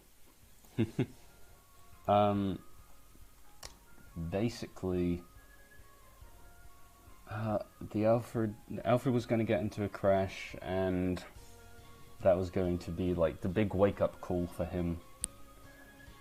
And that was when he was going to start to change, because originally my original idea for Alfred was that before ripping up history, he was pretty much the same as 87546, except he didn't really understand why they were doing this.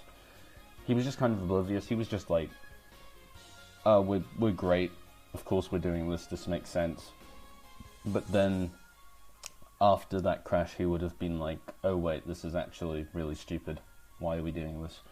But I didn't like that, so I scrapped it, and instead I wrote it more like, Alfred doesn't really like doing 87546's bidding, but he just kind of does it anyway. The autism parallels with Johnson was a lot of what happens with Johnson and the way their mind works. That kind of takes quite a lot of inspiration from hang on, whoops. What's happening?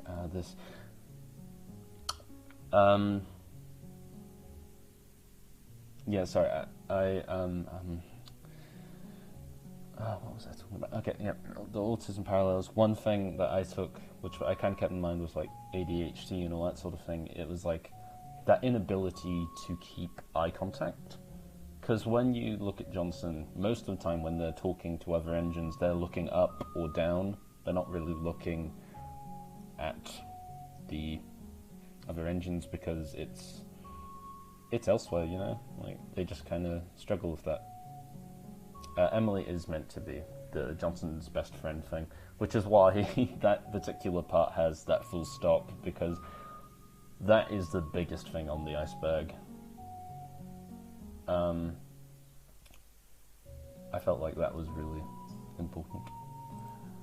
Let me check my notes and see if there's anything else I should mention. No, I think I've mentioned it all now. Okay. I think, guys, unless there's anything that isn't a spoiler that people want to ask, or just general comments or whatever, I think it might be time for me to wrap it up. I don't know.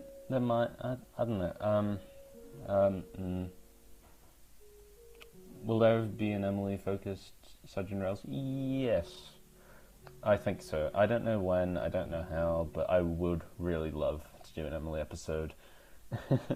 My Mandarin teacher watched... I should explain that. My Mandarin teacher watched both The Red Engine and I think A Shed Without Edward. He didn't end up watching the whole thing, thank God, but yeah, that was really weird. That was quite embarrassing. He said he could see a lot of me in the way I wrote Johnson, which was kind of good, but then he started talking about how he says, like, oh, you're a much more internal person, very quiet, you talk to yourself, and I was like, yeah, that's right, yeah, and I felt like really awkward.